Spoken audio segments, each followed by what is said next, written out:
Fear. It's something we've all faced, something that binds us, and something that has the power to paralyze us. Fear whispers to us in the dead of night, shouts at us in moments of vulnerability, and lurks in the shadows of uncertainty. But what is fear really? What does it mean to live under its influence? And more importantly, how can we overcome it? The Buddha, over 2,500 years ago, addressed fear not as an enemy to be fought, but as a teacher to be understood. His teachings remind us that fear is not an external force. It is a creation of the mind, a reflection of our attachments, desires, and resistance to the impermanence of life. Fear, like all emotions, arises within us and therefore can be transformed by us. The nature of fear. Let us begin by examining the roots of fear. Fear stems from a fundamental misunderstanding of life itself. We fear loss, pain, failure, rejection, the unknown. Yet these fears are tied to a single thread: attachment. We are attached to our possessions, our relationships, our identities, and the illusion of control. When we perceive that these attachments are threatened, fear arises. But here's the truth: everything in life is impermanent. The Buddha taught that all things are subject to change.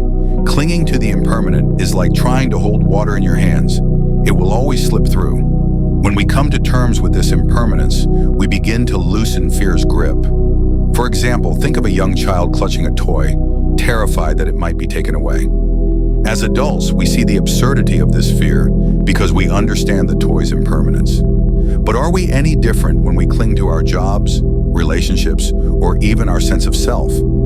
Recognizing impermanence is not about detachment from life, but about embracing it fully, knowing that each moment is precious precisely because it is fleeting. The role of mindfulness. So how do we break free from fear? The first step is mindfulness. Mindfulness is the practice of being fully present in the moment, observing our thoughts and emotions without judgment. When fear arises, instead of running from it or suppressing it, we acknowledge it.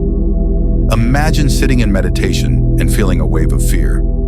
Your heart races, your palms sweat, your mind spins. Instead of reacting, pause. Take a deep breath and simply observe. Say to yourself, "This is fear. It is here, but it is not me." This act of observation creates space between you and your fear. It allows you to see fear for what it truly is, a passing cloud in the vast sky of your consciousness. The Buddha often compared the mind to a still lake. When fear enters, it is like a pebble dropped into the water, creating ripples. But with mindfulness, we can calm those ripples, returning to the stillness beneath. Compassion, fear's antidote. Another powerful tool for overcoming fear is compassion. Fear often isolates us, making us feel small and powerless. Compassion, on the other hand, connects us to others and reminds us of our shared humanity.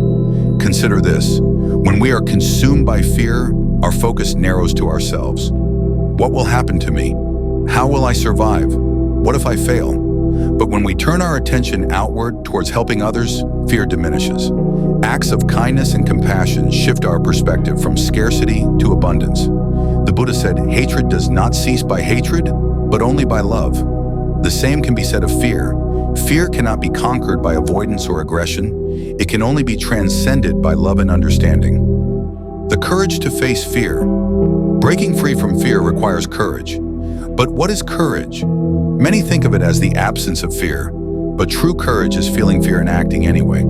It is standing firm in the face of uncertainty, knowing that growth lies on the other side. The Buddha faced fear directly.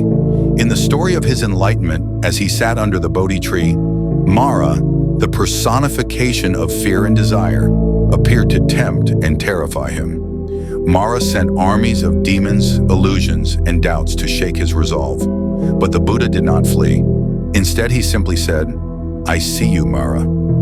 This simple acknowledgement disarmed Mara.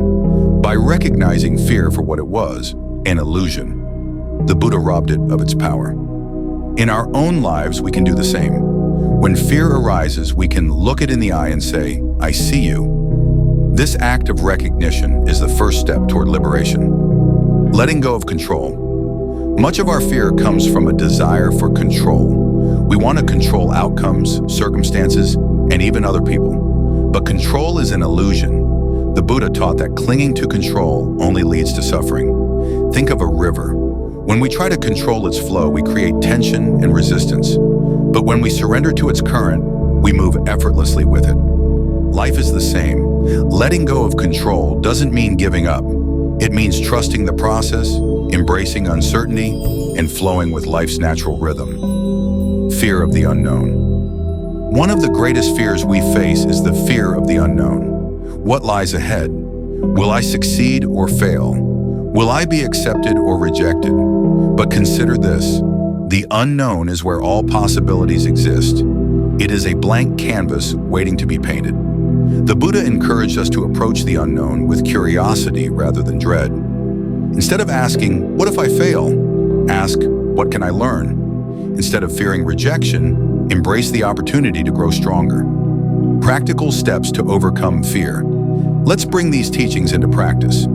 Here are some steps inspired by Buddhist wisdom. 1. Meditate daily. Spend time in stillness, observing your thoughts and emotions. When fear arises, breathe deeply and acknowledge it without judgment. 2. Practice gratitude. Focus on the blessings in your life rather than what you lack. Gratitude shifts your perspective from fear to abundance. 3. Cultivate compassion. Perform acts of kindness, both for others and yourself. Compassion connects you to the larger world, reducing fear's isolating effects. 4. Challenge your thoughts. When fear whispers doubts, question them. Ask yourself, is this true? Or is this a story my mind is creating? 5. Embrace impermanence. Reflect on the transient nature of life. Let this understanding free you from clinging and fear of loss. 6. Take small steps. Courage grows with action. Take one small step towards what scares you. Each step builds confidence and reduces fear's power. Breaking free from fear is not a one-time event. It is a journey, a practice, a way of life. Fear will always arise, but it does not have to control you. Through mindfulness, compassion, courage, and the wisdom of impermanence, you can transform fear into a source of strength.